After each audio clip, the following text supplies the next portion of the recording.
Breaking news, apparently Rayman is going to be making a return with a brand new remake. But who's involved? And when are we going to see it?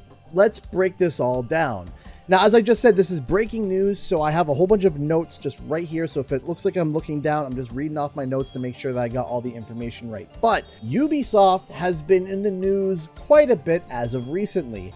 Between Assassin's Creed Shadows being delayed and Prince of Persia The Lost Crown's team being dissolved and the sequel essentially not being greenlit, Ubisoft hasn't been seen in the most positive lights recently. But out of all of this disaster of news from Ubisoft, a shining light has seemed to have sprout through mostly. A Ubisoft representative has come forward and confirmed that there is a new Rayman title in development. To get full context, the news was initially broken by Insider Gaming, where apparently some of the previous members of the now dissolved Lost Crown team from Prince of Persia was being shifted to a project called Project Steamboat.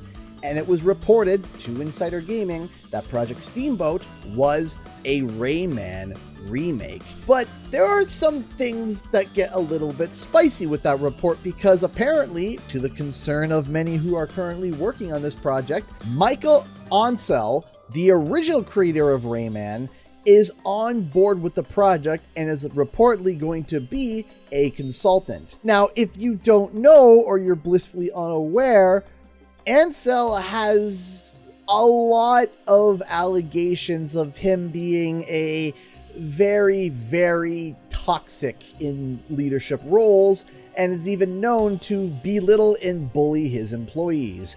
And while he does deny those allegations, he did resign from Ubisoft due to an investigation into him about these alleged claims. So, according to Kotaku, they likely reached out to Ubisoft with a report from Insider Gaming that reported that Ansel was being involved to get a comment about these claims.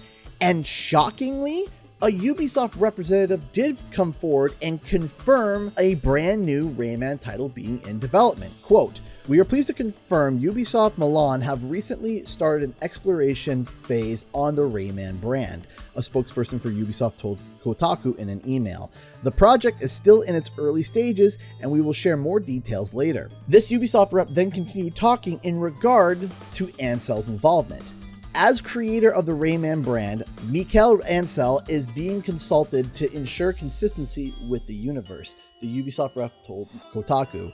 The company declined to clarify precisely what his role on the project is. So let's clarify some details and make sure that we know what's going on.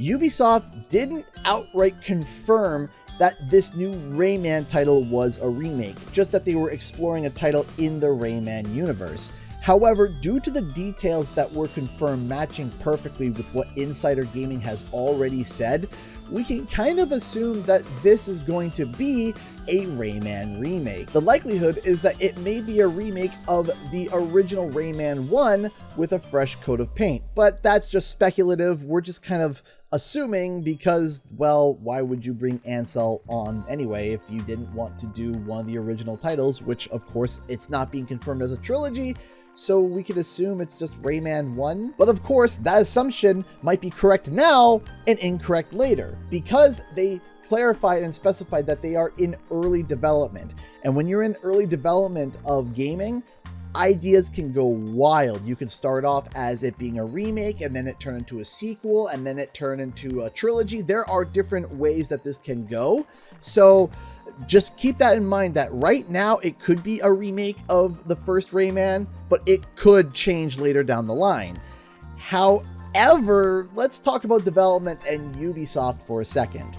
Ubisoft is not known for their very long development time. Typically, they want titles every single year.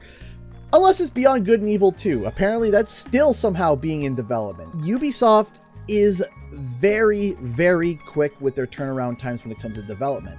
Their biggest franchise, arguably, being Assassin's Creed, only have on average about 3 years of development between titles. If you take a look at Assassin's Creed Shadows, if you look at Assassin's Creed Origins and Assassin's Creed Valhalla, all had about 3 years or 3 years and change in terms of time of development. So if we apply the same development time of Assassin's Creed and that franchise to this Rayman title, and especially if it's a remake, we could see it released at the end of maybe 2027 or possibly 2028 if there's no delays or issues, of course. But again, Ubisoft can be tight on the whip and they might want a 2-year turnaround, which is possible, especially if you are doing a remake. Now, this being a nostalgic-based game, Rayman dwells a lot in nostalgia and has been around for a long time. And typically for these types of titles, you want to announce these games around anniversaries or times where things are getting really hyped up. And it just so happens that 2025 would be Rayman's 30th anniversary. So it's entirely possible that we might see an announcement for Rayman's 30th anniversary. That's just kind of speculatory though. Again, we're just going off of some assumptions and looking at things from the past. But Rayman isn't the only game that seemingly is making a comeback, but Spyro the Dragon as well. If you want to know more about that, I have my full report about it right here. Thanks so much for watching, everybody. Bye-bye!